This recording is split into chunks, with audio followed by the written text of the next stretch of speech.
Hi hello నమస్తే welcome to our channel Ragadeepthi allrounder. నేను మీ రాగదీప్తి.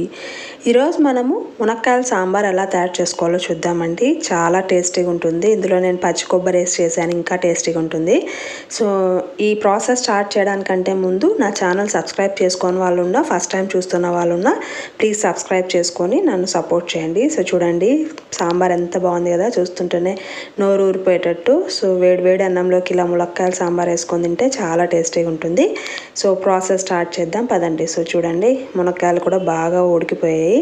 సో ఇంకెందుకు ఆలస్యం, మీ ఎంతమందికి మునక్కాయల సాంబార్ ఇష్టమో కామెంట్ సెక్షన్లో తెలియచేయండి. సో దీనికి ముందుగా మునక్కాయలని ఇలా బాగా పీల్ చేసేసి చిన్న చిన్న పీసెస్గా కట్ చేసుకొని వాష్ చేసి పెట్టుకోండి.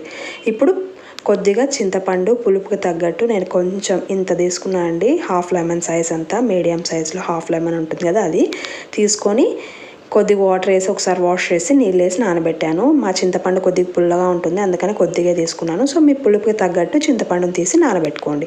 ఇప్పుడు ప్రెషర్ కుక్కర్లో నేను ఈ టీ గ్లాస్ చూపిస్తున్నాను కదా, అందులో 3 గ్లాసెస్ కందిబ్యాలు తీసుకున్నా. అవి బాగా 2-3 టైమ్స్ వాష్ చేసి పెట్టుకున్నా. సో ఇలా వాష్ చేసుకున్నాక మళ్ళీ మంచినీళ్ళు పోసి కొద్దిగా పసుపు వేసి కుక్కర్ లిడ్ క్లోజ్ చేసేసి కందిపప్పుని బాగా ఉడికించుకున్నాను. ఉడికిన తర్వాత ఇలా ఓపెన్ చేస్తే చూడండి కందిపప్పు బాగా ఉడికిపోయింది కదా. ఇప్పుడు పైన కట్ట అంతా ఒక గిన్నెలోకి పక్కన తీసేసేయండి.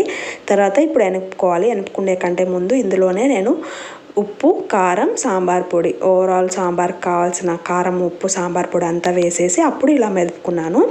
ఇలా మొత్తగా రుద్దుకున్న తర్వాత ఇందాక తీసి పెట్టుకున్నాం కదా కట్టు ఒక గిన్నెలోకి, సో అది ట్రాన్స్ఫర్ చేసేయండి. కట్టుతో పాటు ఎనిపామంటే మనకి బ్యాలు సరిగ్గా నలగవు, అందుకని కట్టు సపరేట్ చేస్తున్నాను.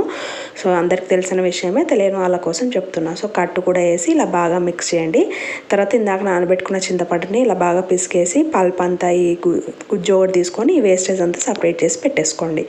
తర్వాత ఇందులో పచ్చి కొబ్బరి వాడుతున్నాను అన్నాను కదా, సో అందుకనే మిక్సీ జార్లో పచ్చి కొబ్బరి ముక్కలు వేసి ఇలా పేస్ట్ చేసి పెట్టుకున్నానండి.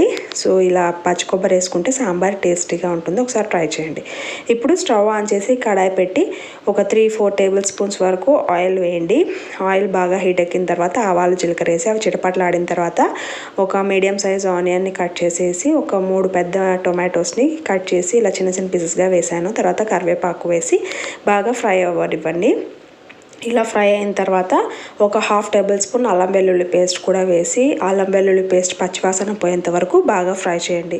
తర్వాత ఇందాక కట్ చేసి పెట్టుకున్న మునక్కాయలు ఉన్నాయి కదా, అవి కూడా ఇందులోకి వేసి జస్ట్ ఒక 5 మినిట్స్ ఫ్రై చేయండి, సరిపోతుంది. ఎందుకంటే కుక్కర్లో ఉడికిస్తాము ఇవి. జస్ట్ ఆ మునక్కాయల పచ్చివాసన పోయేంత వరకు ఫ్రై చేసుకుంటే సరిపోతుంది. ఇలా ఒక 5 మినిట్స్ ఫ్రై చేసేసి స్టవ్ ఆఫ్ చేసి పక్కన పెట్టేద్దాము.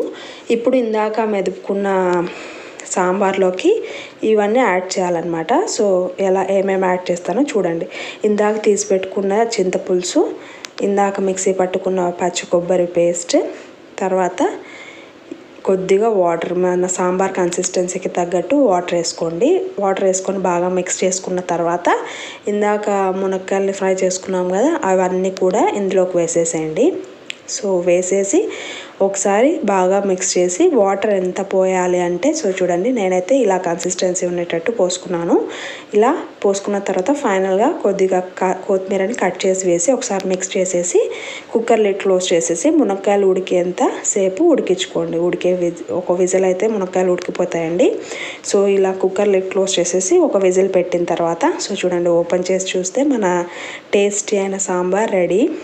సో అంతే అండి. సో ఈ వేడి సాంబార్ తింటే చాలా టేస్టీగా ఉంటుంది.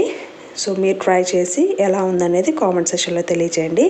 మనకు సాంబార్ ఓపెన్ చేసిన వెంటనే కొద్దిగా నీళ్ళగా అనిపించిన కాసేపు అయ్యాక ఇలా గట్టిగా అయిపోతుందండి. సో దాన్ని బట్టి మీరు వాటర్ యాడ్ చేసుకోండి. మీకు నా వీడియో నచ్చినట్టయితే please like, share and subscribe to my channel Ragadeepthi allrounder. Thank you so much for watching this video. Have a nice day.